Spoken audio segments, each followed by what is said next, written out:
সুপ্রভাত জানিয়ে আজকে আবার একটা নতুন দিন শুরু করলাম। নতুন দিনটা আমি একদম অন্যরকমভাবে শুরু করলাম। আজকে আর আমি তোমাদের বাইরের বারান্দা থেকে বাইরের পরিবেশটা বা প্রকৃতিটা দেখিয়ে নিয়ে আসতে পারলাম না, কারণ আমি নিজেই যেতে পারিনি। এতটাই কষ্ট হচ্ছিল, এতটাই রোদ, মানে এত সকালে যে এতটা রোদের তাপ, সেই কারণে আমি আর বাইরে বেরোইনি, ঘরের দরজাটাও খুলিনি সকালে উঠে। তা সকালে ঘুম থেকে উঠেই আজকে আমি বিছানাটা তুলে তোলা দিয়ে শুরু করলাম। বিছানা গোছানো দিয়ে, তোলা নয়, গোছানো দিয়ে আমি শুরু করলাম। ওরা এখনও ঘুম থেকে ওঠেনি, টগরি রান্না করতে চলে এসেছে।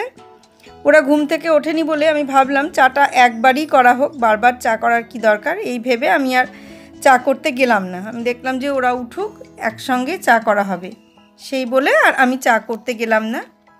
টগরি রান্না করতে চলে এসেছে আর আমি ঘরে বিছানাটা গুছিয়ে নিচ্ছি। তো দেখলাম চা খেতে বসবো, ওই বিছানার ওপরেই আমরা দুজন বসি আর ওরা দুজন নিচে চেয়ার নিয়ে বসে, দিয়ে চাটা খাওয়া হয়। সেই কারণে বিছানার কম্বল টম্বল যেগুলো ছিল সেগুলো ভাঁজ করে নিলাম। আমাদের এসি কমফর্টার নেই, একটা কিনতে হবে, একটা হোক দুটো হোক যাই হোক কিনতে হবে। এবার ভেবেছিলাম কিনবো, কিন্তু সেটা কেনা হলো না। এখন দেখা যাক, যদি কেনার সুযোগ হয়, এখনও তো সময় আছে অনেকগুলো দিন, তো যদি কেনার সুযোগ হয় তো কিনবো। তো এইভাবে আমি আজকের দিনটাকে শুরু করলাম। বিছানাটা গুছিয়ে নিয়ে এবার ওরা ঘুম থেকে উঠবে, চা খাবো। চাটা খেয়ে তারপরে টগরিকে বললাম, তুমি যা রান্না করবে সেগুলো করো, আর চিংড়ি পোস্ত হবে সেটা আমি রান্না করব। আগের দিন চিংড়ি মাছ এনে রেখেছিল, সেগুলো ধুয়ে রেখে দেওয়া ছিল। তা টগরি বলল ঠিক আছে, আমি মাছে লবণ হলুদ মাখিয়ে রেখে দিচ্ছি, আর যা কাটতে হবে আলু পেঁয়াজ সেগুলো কেটে রেডি করে রেখে দিচ্ছি। তো ও সেই আলু পেঁয়াজ টমেটো সমস্ত কিছু কেটে রেডি করে রেখে নিজে রান্না করে চলে গেল। তারপরে আমি রান্নাটা শুরু করলাম। তা রান্নাটা শুরু করলাম করে শুধু চিংড়ি পোস্তটাই রান্না করলাম। এটা অব্বুই অফিসে খেয়ে যেতে পেরেছিল আর কি, সেই জন্য দেরি করিনি। ও যাওয়ার সঙ্গে সঙ্গে আমি রান্নাটা শুরু করে দিয়েছিলাম, যে যদি দেরি হয় তাহলে ও আর অফিসে খেয়ে যেতে পারবে না, সেই কারণে। তো দেখো, রান্নাঘরে প্রচণ্ড গরম। শীতের সময় এই রান্নাঘরটাকেই আমরা খুব ভালোবাসি, এত ভালোবাসি সে আর বলার কথা না। টুকটাক করতেই শীতের সময় রান্নাঘরে চলে যেতে চাই, যে বাহ খুব আরাম লাগছে, খুব ভালো লাগছে বলে। কিন্তু সেই রান্নাঘরই গরমের সময় আমাদের কাছে দুঃসহ হয়ে ওঠে। আমরা কেউই আর যেতে চাই না, কিন্তু বাধ্য হয়ে যেতে হয়। তা এক দিন প্রতিদিন কিছু না কিছু একটা সবজি রান্না না করলে আমার ভালো লাগে না। কিন্তু এই গরমে আমি বেশিরভাগ দিনই রান্না করছি না, পুরোটাই টগরি করছে। কিন্তু গরমটা কম থাকলে আমি কিছু না কিছু করি, তবুও এখন দুদিন ধরে করছি একটু। আজকে বললাম যে আমি এটা করব, চিংড়ি পোস্তটা তুমি করো না, তো রেখে গেল। তোমরা দেখছো প্রতিদিনই আমি কিছু না কিছু করছি।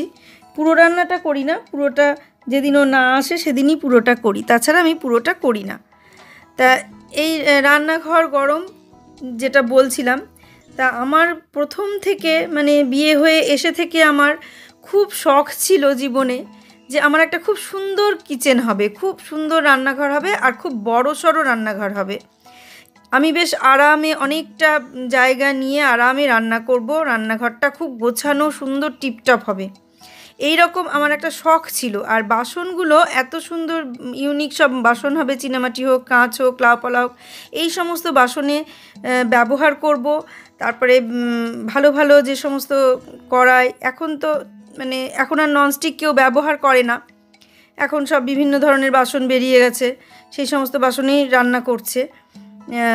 কিন্তু সেই সময়টা আমার ননস্টিকের বাসনের ওপর খুব লোভ ছিল, কারণ আমার তখন ননস্টিকের বাসন ছিল না। এটা হলো চিংড়ি পোস্ত, দেখলে কিভাবে করলাম, পেঁয়াজ আলু টমেটো আর চিংড়ি আর পোস্ত বাটা, আর কিচ্ছু নেই, এই দিয়ে চিংড়ি পোস্তটা হলো। পরপর কিভাবে করলাম পুরোটাই দেখলে, সবাই করো সবাই জানো, কিন্তু আমি করলাম যেভাবে সেটাই শেয়ার করলাম। আর এদিকে ছাতুর শরবত এই যে হয়ে গেছে, ছাতুর শরবত হয়ে গেছে, এই দেখো। তবে ছাতুর শরবতটা খেতে থাকি আর তোমাদের সঙ্গে কথা বলতে থাকি, তোমরা দেখতে থাকো। এটা রান্না কমপ্লিট হয়ে গেল, এটা এখন বন্ধ করে দিই। তা সেটাই, যে চিংড়ি পোস্তটা হয়ে গেল যেটা বলছিলাম। তা আমার খুব বিভিন্ন ভালো ভালো সুপ্রভাত, নমস্কার জানিয়ে আজকে আবার একটা নতুন দিন শুরু করলাম। নতুন দিনে নতুন সকালে তোমাদের সবাইকে একটা নতুন ব্লগ উপহার দিতে চলে আসলাম। আমার ঘরে বাইরে লাইফস্টাইলে তোমাদের সবাইকে স্বাগত। তোমরা এসো, দেখো সারাদিন আমি কি কি করছি। আশা করছি তোমরা নিশ্চয়ই ভীষণ ভালো আছো, আর আমিও ভীষণ ভালো আছি। হ্যাঁ, প্রতিদিন এই ভীষণ ভালো আছি বলছি, এই ভালো আছি থাকাটার মধ্যে অনেকটা ভালো থাকা থেকে যায়। তা আমি গরমে কে কতটা ভালো আছো মানে বুঝতে পারছি না, তবে আশা করছি যে সবাই নিশ্চয়ই ভালো থাকো, সেটাই চাই। আর আমিও চেষ্টা করছি যতটা সম্ভব ভালো থাকা যায় ততটাই ভালো থাকার চেষ্টা করছি। তা এতক্ষণ দেখলে আমি কি কি করলাম, মানে যত সকালেই উঠছি না কেন তত সকাল থেকেই দেখছি একই রকম রোদের তাপ। এটা নতুন করে বলার কিছু নেই। আমরা সকালে উঠলাম, উঠে যেটুকু যা করলাম, চা খাওয়া, গোপাল পুজো, যা যেটুকু যা করার সেগুলো সমস্ত কিছু করে আমি একটা শুধু সবজি রান্না করলাম, চিংড়ি পোস্তটা, সেটা দেখলে টগরি জোগাড় করে দিয়ে গেল, আমি রান্নাটা করলাম। করে এখন আমার একটু রেস্টের টাইম। আমি এখন অন্য সময় হলে এই টাইমটাতে চা খেতাম শীতের সময়, আর এখন যেহেতু গরম সেহেতু আমি ছাতুর শরবতটাই খাচ্ছি। এই যে ছাতুর শরবত, এই যে ছাতুর শরবতটা এখন খাবো। এটা খেয়ে তারপর আমি স্নান করব, স্নান করে পুজো করব। আজকে বৃহস্পতিবার, বৃহস্পতিবারের পুজো তোমরা দেখবে আমি কেমন করে গোপাল পুজো বৃহস্পতিবারে করি। ওকে আজকে একটা নতুন জামা পরাবো, ইচ্ছা আছে, দেখা যাক। দেখতে থাকো পরপর। আমি তাহলে এটা খেয়ে একটু রেস্ট নিয়ে নিই, তারপরে আবার শুরু করব। প্রতিদিনের মানে কাজের পরে এই টাইমটা ভীষণ ভালো লাগে, মানে এই যে বসে একটুখানি আরাম করে ঠান্ডা ছাতুর শরবতটা খাই, এটাতে ভীষণ আরাম পাই। তাহলে দেখতে থাকো এরপর আমি কি কি করছি। হ্যাঁ, যেটা বলছিলাম যে ভালো ভালো বাসনের আমার ভীষণ শখ। সুন্দর একটা কিচেন আর সুন্দর একটা ঠাকুর ঘর, একটু বড় সড়ো হবে এরকম, এই দুটোর আমার খুব শখ ছিল ছোট থেকে। মানে যখন ছোট থেকে বলতে যখন জ্ঞান হয়েছে সেই সময় থেকে। আর কিচেনটার শখ ছিল বিয়ের পর থেকেই। বিয়ের আগে কিচেনের অত শখ ছিল না। হ্যাঁ, তবে বাসনের শখটা অনেক আগে থেকে। তার কারণ আমি যখন ছোটোবেলায় হিন্দি সিনেমাগুলো দেখতাম বা বাংলা সিনেমাগুলো দেখতাম, খুব বড়লোকের বাড়ি তে মানে বড়লোকের বাড়ির মেয়ে এরকম দেখতাম, তখন দেখতাম যে কাঁচের গ্লাসে দুধ, কফি এই সমস্ত খাচ্ছে, ভালো ভালো চিনেমাটির কাপে, ভালো ভালো দামি দামি কাপে চা খাচ্ছে, ওইগুলো দেখতাম। আর বাড়িতে এসে আমাদের যে সাধারণ কাঁচের এক গ্লাস ছিল, সেই গ্লাসে আমি দুধ ঢেলে চিনি দিয়ে চামচ দিয়ে ঘুটে ঘুটে ঘুটে ঘুটে সেই দুধটা বিস্কুট দিয়ে খেতাম। আর আমি নিজেকে ওই রকম ভাবতাম, ওই রকম জায়গায় আমি আছি এরকম ভাবতাম। মানে এতটাই ভালো লাগতো আমার ভালো ভালো কাঁচের বাসন, চিনেমাটির বাসন, এগুলো ছোটোর থেকে ভীষণ শখ ছিল। আর বিয়ের পর থেকে একটা সুন্দর বড় কিচেনের খুব শখ ছিল। কিন্তু দেখো, মানুষ যা চায় তা তো সবসময় পায় না। আমার শ্বশুরবাড়িতে ছিল মাটির রান্নাঘর, কাঁচা মেঝে, ওপরে টালির চাল, দেওয়ালটা বেড়া দেওয়া ছিল। অনেক পরে সেই বেড়াটা সরে গিয়ে সেখানে ওই মাটির দেয়াল ছিল। তা এইভাবেই রান্নাঘর কাটিয়েছি আমি, অনেক দিন রান্না করেছি। তারপরে বারান্দা ঘিরে একটা জায়গা করে নিয়ে সেখানে গ্যাসের ব্যবস্থা করে সেখানেও রান্না করেছি। তা এইভাবে আমি রান্না করেছি, খুব কষ্ট করে আমি শ্বশুরবাড়ির দিনগুলো কাটিয়েছি রান্নাঘরে। এমনকি আমার নিজের একটার বেশি ঘর ছিল না, ওপরে একটা ঘর অনেক দিন পরে করেছিলাম, তাতেও ভীষণ কষ্ট করে ছেলেটাকে নিয়ে থাকতাম। তা এইভাবে দিনের পর দিন কাটিয়েছি। তারপর দীর্ঘদিন ওখানে থাকার পর আজকে কি কি রান্না হয়েছে তোমাদের দেখিয়ে দিই। প্রতিদিনের মতো আলু ভাজা, এই দেখো প্রতিদিন এটা করতে হয়। আর আজকেও সেই টক ডাল হয়েছে, এক বাটি করেছি আজকে। আর এখানে হয়েছে চিংড়ি পোস্ত, দেখলেই তো। আর এটা মাছ ভাজা দুটো আছে, একটা ওদের দুজনের জন্য না, বুয়াই খেয়ে চলে গেছে, মেঘা আর বুয়ার বাবা। আর এখানে আছে চাল কুমড়ো মাছের মাথা দিয়ে। এই আজকে রান্না হয়েছে। আর আমার এই কাজগুলো কমপ্লিট হয়ে গেল, এগুলো গুছানো। আর এখানে শুধু বাসন নামানো থাকলো, মাসি আসবে, এসে বাসনগুলো মাজবে, ঘর মুছবে। আর আমি স্নানটা করে নিই, দেখতে থাকো। তো যেটা বলছিলাম যে মানে অনেক দিন ওইভাবে রান্না করার পর মানে মানুষ যেটা চায় সেটা সবসময় পায় না। তারপরে ওইভাবে কষ্ট করে থাকার পর যখন আমি ওই বাড়ি থেকে বেরোতে বাধ্য হলাম বিভিন্ন কারণে, এমনি এমনি কেউ বাড়ি থেকে বেরোয় না, সবাই জানো, বিভিন্ন কারণে আমাকে ওই বাড়ি থেকে বেরোতে বাধ্য হয়ে করেছিল। তাই আমিও বাধ্য হয়েছিলাম ওই বাড়ি থেকে বেরোতে, যেটা আজ বলতে লজ্জা নেই বা ভয় নেই। তা বিভিন্ন কারণে আমি ওই বাড়ি থেকে বেরোতে বাধ্য হয়েছিলাম। তো যখন বেরিয়ে চলে আসলাম তারপর খুবই ভীষণ কষ্টে দিন কেটেছে, দিনের পর দিন ভাড়া দিয়ে ভীষণই কষ্টে দিন কেটেছে। পরের বাড়িতে ভাড়া থেকেছি, নিজের বাড়ি থাকতেও পরের বাড়িতে ভাড়া থেকেছি। তো এরকম দিন কেটেছে। কজন থাকো বলো, বিনা কারণে কি কেউ নিজের বাড়ি থাকতে পরের বাড়িতে ভাড়া থাকে? তো যাই হোক, সে বাড়িটা এখন নিজের নয়, পরেরই বাড়ি, ওটাই পরের বাড়ি। তা ভাড়া বাড়িটাই আমাদের নিজের বাড়ি হয়ে গিয়েছিল, কারণ সেখানে পয়সা দিয়ে থাকতাম। যখন কষ্ট হতো কাউকে যখন বলতাম, তখন তারা বলতো টাকা দিয়ে যতদিন তোমরা বাস করছো তখন ওটাকেই নিজের ভেবে নাও, এরকম বলতো। কিন্তু সেটা কি আর ভাবা যায়? ভাবা যায় না। সেখানেও সেই একটা ছোট্ট রান্নাঘরে রান্না করতাম, একদম ছোট্ট রান্নার একটা জায়গা, কোনো রকম একটা কোণা ঘিরে করা ছিল। তারপরে সেখান থেকে বেরিয়ে আসলাম, কিন্তু শোয়ার ঘর ছিল, দুটো শোয়ার ঘর ছিল, একটা খাওয়ার ঘর ছিল, একটা বারান্দা ছিল, এরকম ছিল।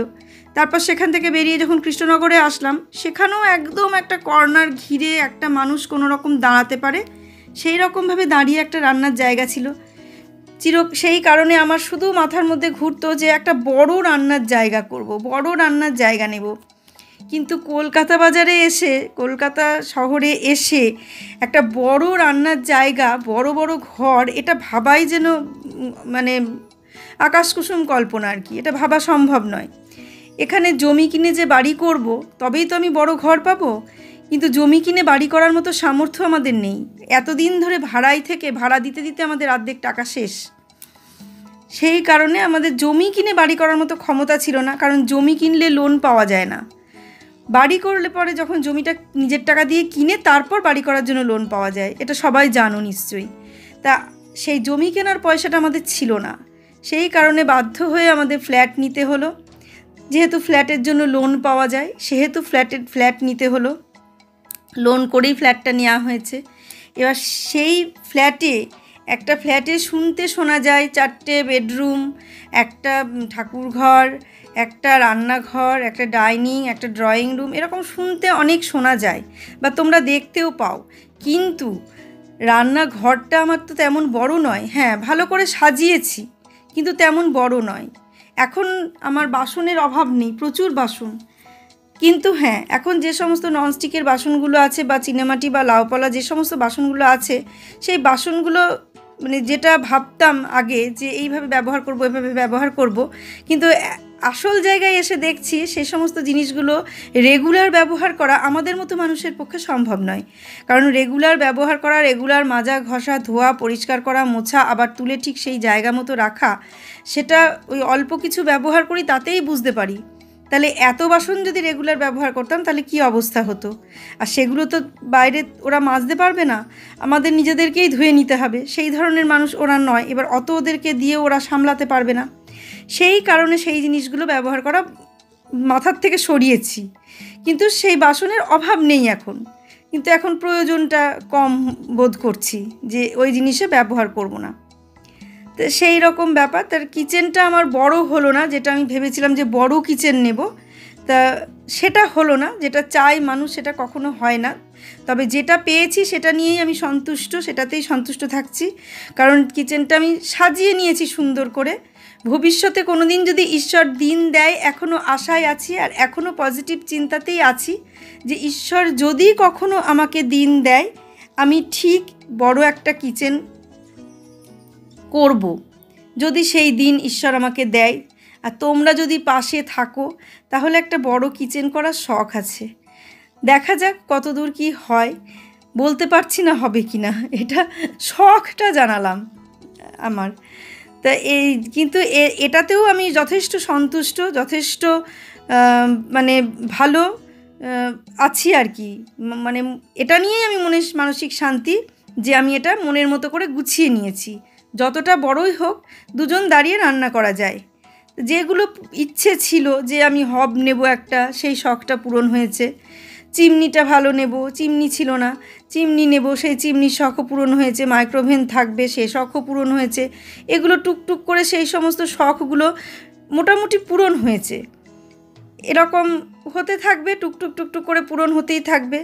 কিন্তু দেখো, এই ভালো মানুষই দেখাতে গেলে কোনো দিন জীবনে দাঁড়ানো যায় না। আমি যা দেখছি এখন শেষ জীবনে এসে যেটা দেখছি, যে ভালো মানুষই দেখাতে গেলে কখনো জীবনে দাঁড়ানো যায় না। কারণ একটা মানুষ কাউকে সবাইকে কখনো মানে ভালো রাখতে পারে না। সবার ভালো যে দেখে সে নিজের ভালো কখনোই করতে পারে না। তবে আমার দৃঢ় বিশ্বাস যে ঈশ্বর প্রত্যেকের জন্যই ভালো কিছু ভেবে রাখেন, শুধু সেটা সময়ের অপেক্ষা। সময় না হলে সেই ভালো কিছুটা আসবে না। তাই আমরা মানে যতই ভাবি না কেন, কিছুতেই আমরা সেই ভালো জিনিসটা সময়ের আগে পাবো না। যখন যেটা সময় হবে, আমি যতদিন ধরে ভাড়া বাড়িতে থাকলাম, কতদিন চেষ্টা করেছি জমি কিনবো। কৃষ্ণনগরে একটা জমি কিনলামও, করিমপুরেও একটা জমি কিনেছিলাম, কিন্তু কোনো জমি আমার থাকলো না। তাহলে নিশ্চয়ই আমার সেটা ভাগ্যে নেই, তাই থাকলো না। দুটো জমি পরপর কিনেও আমি দুটো জমি রাখতে পারলাম না, আমার ভাগ্যে নেই, তাই থাকলো না। যদি ভাগ্যে থাকতো তাহলে কোনো একটা জমি নিশ্চয়ই থাকতো। কিন্তু ফ্ল্যাট দেখো থেকে গেল, থাকছে এখনও, তার মানে ফ্ল্যাটটা আমার ভাগ্যে আছে। তো এই ভেবেই নিজেকে শান্ত করে রেখেছি, মানসিক শান্তিতে আছি, ভালো আছি। তবে এটা বুঝলাম এতদিন ধরে, মানে জীবনের অভিজ্ঞতা থেকে এটা বুঝলাম, ভালো মানুষই দেখাতে গেলে নিজের কখনো ভালো হয় না। যারা অতিরিক্ত ভালো হয়, সবার ভালো দেখে, তাদের নিজের কখনো কোনো দিন ভালো হবে না। হবে এমন সময়ে গিয়ে ভালো হবে, হয়তো তার পরিবার পরিজন বা তাদের পরবর্তী জেনারেশনরা হয়তো ভালো থাকবে। আর সেইটা চিন্তা করেই আমরা সব সময় ভালোই করে যাই। কিন্তু তাই বলে জীবনে ভালো থাকবো না বলে, আমার ভালো হবে না বলে আমি অন্যের খারাপ করব, এটা কখনো হতে পারে না। নিজের ভালো হোক বা না হোক, অন্যের ক্ষতি করতে পারবো না কখনো না। নিজের হকের জিনিস কাউকে আমি বলবো না যে এটা তোমার হকের জিনিস, তুমি নিও না, এটা বলবো না। যার যেটা হকের জিনিস সে সেটা নেবে। তবে কি, নিজে খেটে একটা জিনিস করলে তার যে আনন্দ, অন্যের একটা জিনিস নিয়ে সেটা নিয়ে আনন্দ করা ততটা আনন্দ নয়। অন্যের একটা জিনিসে ততটা আনন্দ হয় না। আমি জোর করে একটা জিনিস নিলাম, সে তার দেওয়ার ইচ্ছা নেই, আমি জোর করে জিনিসটা নিলাম, সেটাতে যতটা আনন্দ, তার থেকে অনেক অনেক বেশি আনন্দ নিজে খেটে আমি যতটুকু করব। নিজে খেটে যদি আমি একটা কুঁড়েঘরও করি, নিজে খেটে যদি আমি মানে একটা সাধারণ কিছু করি, বা গাছতলায় গিয়ে একটা চালা করে বাস করি, তাতেও আমার অনেক শান্তি, অনেক শান্তি। কেউ তো বলার থাকবে না যে তুমি আমার নিয়েছো বা তুমি আমারটা ভোগ করছো, এ কথা কেউ বলতে পারবে না। যেটা বলবো আমি কারণ নিইনি, এই কথাটা আমি বলতে পারবো। কিন্তু এটা অন্য কেউ আমাকে আঙুল তুলতে পারবে না আমার দিকে, যে না তুমি আমার নিয়ে এত বড় হয়েছো, কেউ আঙুল তুলতে পারবে না। আর যার ভাগ্যে যেটা থাকবে, সময় সেটা কখনো রোধ করতে পারবে না। ঠিক সময় মতো সেই ভাগ্যে তার ঠিক সেটা এসেই পূরণ হয়ে যাবে। তাই মানে এটা নিয়েই আমাদের সন্তুষ্ট থাকতে হবে যে ভালো মানুষের কখনো ভালো হবে না, যে যখন হবে তখন হয়তো শেষ পরিণতি। আমি এই শেষ অভিজ্ঞতা থেকে বলছি। তবে কারোর ক্ষতি করব না, যতই আমার ভালো হোক বা না হোক। যথেষ্ট ভালো হয়েছে, এখন যথেষ্ট ভালো আছি, শান্তিতে আছি, অনেক শান্তি। যা খাই, যেমন পড়ি, সিদ্ধ ভাত খাই, ডাল ভাত খাই, যাই খাই না কেন শান্তিতে আছি, এটাই সবচেয়ে বড় পাওনা। অনেক শান্তিতে আছি। আর ঈশ্বর যা করেন তা মঙ্গলের জন্যই করেন। আর তিনি ঠিক প্রত্যেকের জন্য কিছু না কিছু ভালো ভেবেই রাখেন। আজ যেটা আমি ভাবছি আমার খারাপ, কিন্তু পরবর্তীকালে সেটা অবশ্যই আমার ভালোর জন্যই তিনি ভেবে রেখেছেন। হয়তো সেটা খারাপ নয়, বেশ কিছুদিন পরে দেখব যে না, সেটা খারাপ নয়, যথেষ্টই ভালো। অনেক কথা বললাম, আমি ব্লগটা আজ এখানেই শেষ করব। তোমরা সবাই এইভাবেই আমার পাশে থাকো, আমাকে সাপোর্ট করো।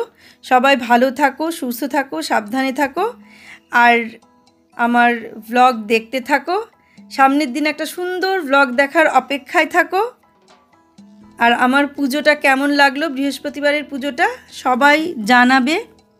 সবার কাছে অনুরোধ থাকলো, প্রত্যেকে জানাবে আমার গোপাল পুজো, আমার শিব পুজো কেমন লাগলো। সামনে লোকনাথ পুজো আসছে, দেখবে লোকনাথেরও পুজো করব, সেটাও তোমরা দেখতে পাবে জ্যৈষ্ঠ মাসে। আমার পুজোটা আজকে কেমন লাগলো তোমরা সবাই একটু জানিও। সবাই ভালো থেকো, সুস্থ থেকো, সাবধানে থেকো। সামনের দিন একটা সুন্দর ব্লগ দেখার অপেক্ষায় থাকো। আর এইভাবেই আমাকে সাপোর্ট করে যাও। সাবস্ক্রাইব করো প্লিজ। আজকে আসছি তাহলে। দেখো আমার গোপাল বাবাজিকে কেমন লাগছে। হাতে একটা ছোট্ট আঙুর দিয়ে দিয়েছি। আজকে স্নান করালাম। স্নানটা না করালে হচ্ছিল না। আমি বৃহস্পতিবার স্নানটা করাই। কোনো দিন হয়তো একটু এদিক ওদিক হয়ে যায়, অন্য দিন হয়ে যায়, তবে বৃহস্পতিবারই আমি স্নানটা করাই। কেমন লাগলো পুজোটা, পুরো পুজোটা কেমন লাগলো তোমরা জানাবে। আজকে আসছি তাহলে। সবাই ভালো থেকো, সুস্থ থেকো।